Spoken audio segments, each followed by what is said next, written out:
Hello everyone, एक बार फिर से बहुत बहुत स्वागत है आप सभी का आपके अपने YouTube channel the hope Uttarakhand में। तो देखिए, आज जो मैं आपके लिए वीडियो लेकर आई हूँ, ये बुक्स के ऊपर मैं वीडियो लेकर आई हूँ क्योंकि आप लोगों के काफ़ी टाइम से कमेंट्स आ रहे थे कि मैम बुक्स के ऊपर वीडियो बना दीजिए। ठीक है, तो इसलिए आज की जो वीडियो है ये बुक्स के ऊपर रहेगी और मैं आप लोगों के लिए जो है उत्तराखंड की क्लास लेकर आने वाली थी, बट वो क्लास आपकी नेक्स्ट डे आ जाएगी। ठीक, तो सबसे पहले तो देखिए, बुक्स पे जाने से पहले मैं आप लोगों को एक बात बताना चाहती हूँ कि आप किसी भी एग्ज़ाम की तैयारी कर रहे हैं, वो चाहे आपका उत्तराखंड से रिलेटेड हो या फिर आप इंडिया लेवल पर किसी एग्ज़ाम की तैयारी कर रहे हो, तो सबसे पहले आप लोगों को सिलेबस समझ लेना चाहिए।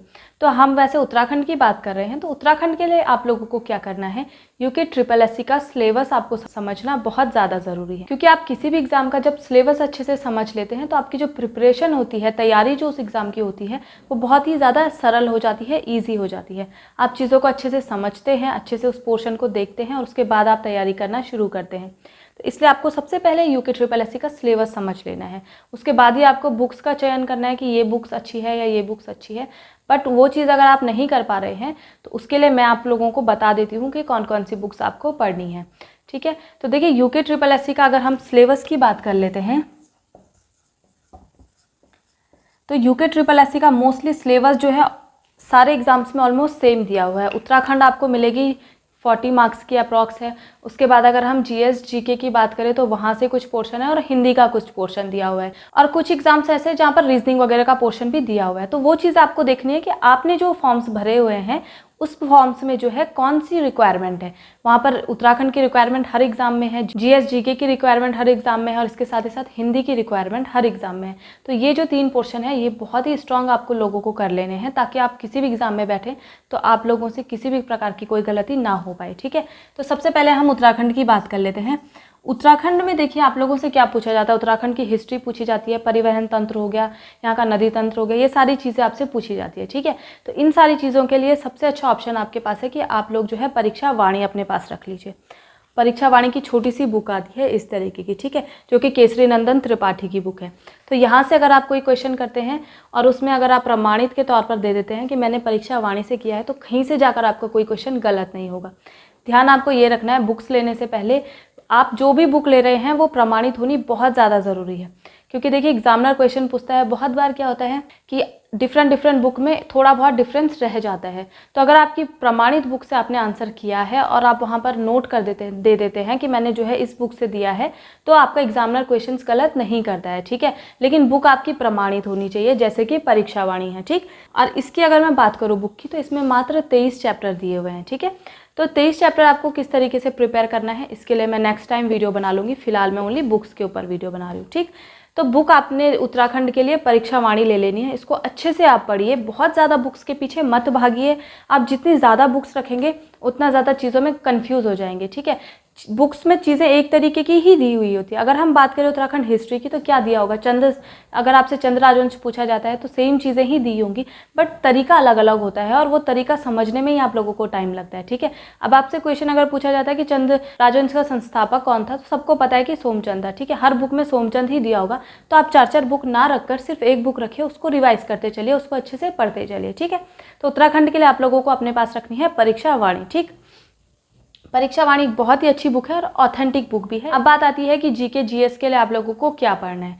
तो जीके जीएस के लिए देखिए, मोस्टली इंडिया लेवल पर भी अगर हम देखें तो बच्चे जो है मोस्टली ल्यूसेंट से ही पढ़ना पसंद करते हैं। ठीक है, और मोस्टली एग्जाम्स में ल्यूसेंट से बहुत ज़्यादा क्वेश्चन पूछे जाते हैं। ठीक, अगर हम लास्ट टाइम उत्तराखंड में एग्जाम हुआ था, वन दरोगा का एग्जाम हुआ था, आप लोगों को ध्यान होगा, वहाँ पर मोस्टली क्वेश्चन पूछे गए थे ल्यूसेंट से। ठीक है, और ल्यूसेंट से भी कौन से पोर्शन से पूछे गए थे, अगर हम मिट्टी से देखें तो जलोढ़ मिट्टी वगैरह सारी चीज़ें उन्होंने ल्यूसेंट से ही पूछी थी।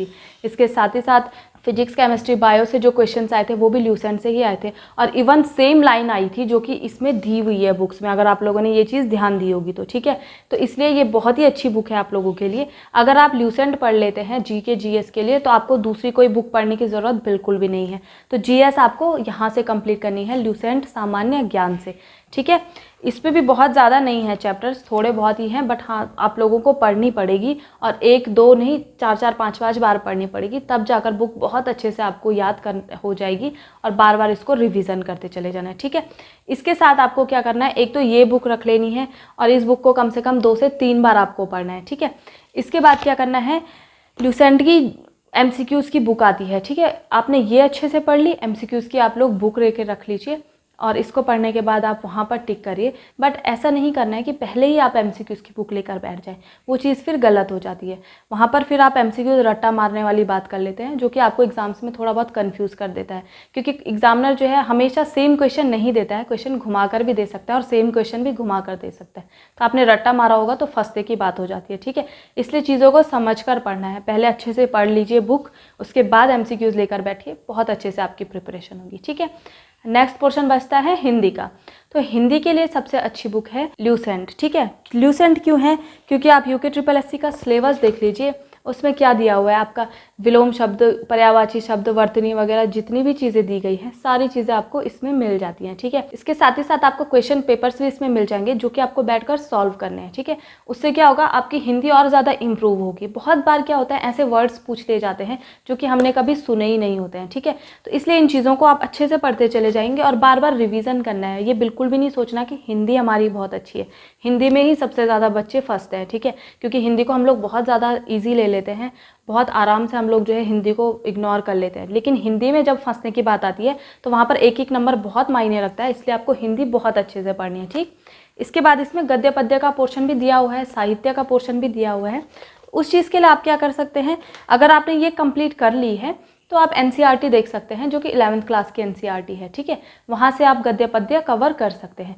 बट उस चीज़ पे जाने से पहले ये 3 बुक पढ़ लीजिए अच्छे से, तो एग्जामिनर आपका मोस्टली 70 से 80 नंबर यहीं से घुमा के पूछता है, यहाँ से बाहर नहीं पूछता है, ठीक है। और वही 70 से 80 नंबर में आप लोगों का सिलेक्शन होना है। तो बहुत ज़्यादा बुक्स इकट्ठी करने से अच्छा है आप ये 3 बुक अगर बहुत अच्छे से पढ़ लेते हैं, 3 से 4 बार पढ़ लेते हैं, तो सिलेक्शन आपका हो जाएगा, कोई इश्यू नहीं है। बट इसके अलावा भी अगर आपको कोई और बुक पढ़नी है आप पढ़ सकते हैं, बट उससे पहले मेरी रिक्वेस्ट है कि ये तीनों आप कंप्लीट कर लें, ठीक है। इसके बाद आपको क्या करना है, प्रीवियस ईयर्स के जो क्वेश्चन पेपर्स हैं, जैसे कि इससे पहले जो भी पेपर हुए हैं, वो क्वेश्चन पेपर्स को आप सॉल्व करिए, ठीक है। उसके बाद आप अपना एनालिसिस करिए कि हाँ मैंने ये चीज़ पढ़ी थी और आज मैं इसे इस तरीके से सॉल्व कर पा रहा हूँ या फिर कर पा रही हूँ। तो उससे क्या होगा, आपकी प्रिपरेशन होती चली जाएगी और जो आप अच्छे से पढ़ रहे थे, अभी बुक्स तक सीमित थे, उसे आज आप जो है क्वेश्चन पेपर में भी सॉल्व कर रहे हैं। इस तरीके से आपको पता चल जाता है कौन से पोर्शन से ज़्यादा क्वेश्चन पूछे जाते हैं और कौन सा क्वेश्चन ज़्यादा रिपीट हो रहा है, तो उस पर आपको ज़्यादा फोकस करना है, ठीक है। तो 70 से 80 नंबर के बीच में ही मेरिट लिस्ट आपकी जारी होती है, तो वहीं पर आपको जो है घुसना है उस 70 से 80 नंबर में। और वो आप लोग कैसे करेंगे, वो इन तीनों बुक्स को आप पढ़ते रहेंगे, रिवीजन करेंगे, तो वो चीज़ें हो जाएंगी, ठीक है। एक बार फिर से मैं कह देती हूँ, बहुत ज़्यादा बुक इकट्ठी करने की ज़रूरत नहीं है। ऑथेंटिक बुक पढ़िए और सोर्स आप अच्छा देखिए कि आपको कहाँ से ऑथेंटिक चीज़ें मिल रही हैं जो कि आपके काम आने वाली हैं, ठीक है। बहुत ज़्यादा कंटेंट इकट्ठा करने की ज़रूरत नहीं है, घुमा फिरा कर सारी बुक्स में चीज़ें सेम ही दी रहती है, ठीक। इसके बाद बात आती है करंट अफेयर्स की। तो करंट अफेयर्स के लिए आप लोगों को क्या करना है, समसामयिक की आती है मंथली बेस पर, वो आप लोगों को पढ़नी है। और इसके साथ ही साथ गूगल पर आप चेक कर सकते हैं, वहाँ पर आपको करंट अफेयर्स मिल जाते हैं। लेकिन करंट अफेयर तक जाने से पहले आपको अच्छे से अपनी उत्तराखंड तैयार कर लेनी है, जीएस तैयार कर लेनी है और हिंदी आपको बहुत अच्छी कर लेनी है, तब जाकर ही आप वहाँ जाएं, क्योंकि वहाँ से बहुत ज़्यादा क्वेश्चंस नहीं पूछे जाते हैं, ठीक है। तो इस चीज़ का भी ध्यान देना है कि कौन से पोर्शन से ज़्यादा क्वेश्चंस आते हैं और कहाँ से आप लोगों के जो है कम क्वेश्चंस पूछे जाते हैं।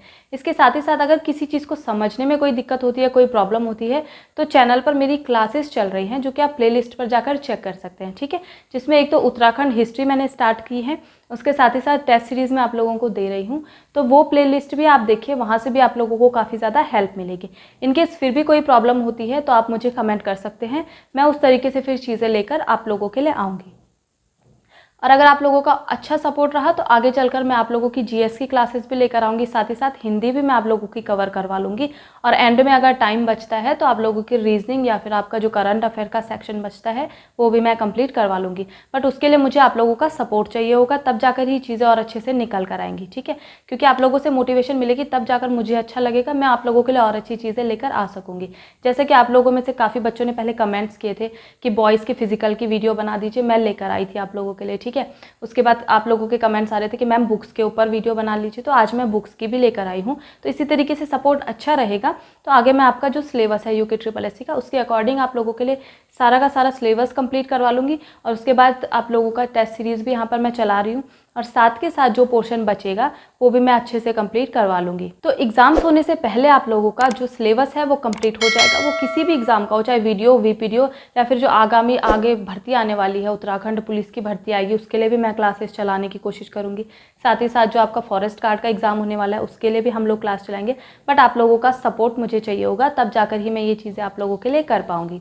तो आज की वीडियो आप लोगों को कैसी लगी मुझे कमेंट करके बताइएगा। इनकेस कोई आप लोगों को और कोई इन्फॉर्मेशन चाहिए, किसी तरीके की हेल्प चाहिए, तो आप कमेंट कर दीजिएगा, मैं आप लोगों को रिप्लाई कर दूँगी। मिलते हैं फिर नेक्स्ट वीडियो में, तब तक के लिए धन्यवाद।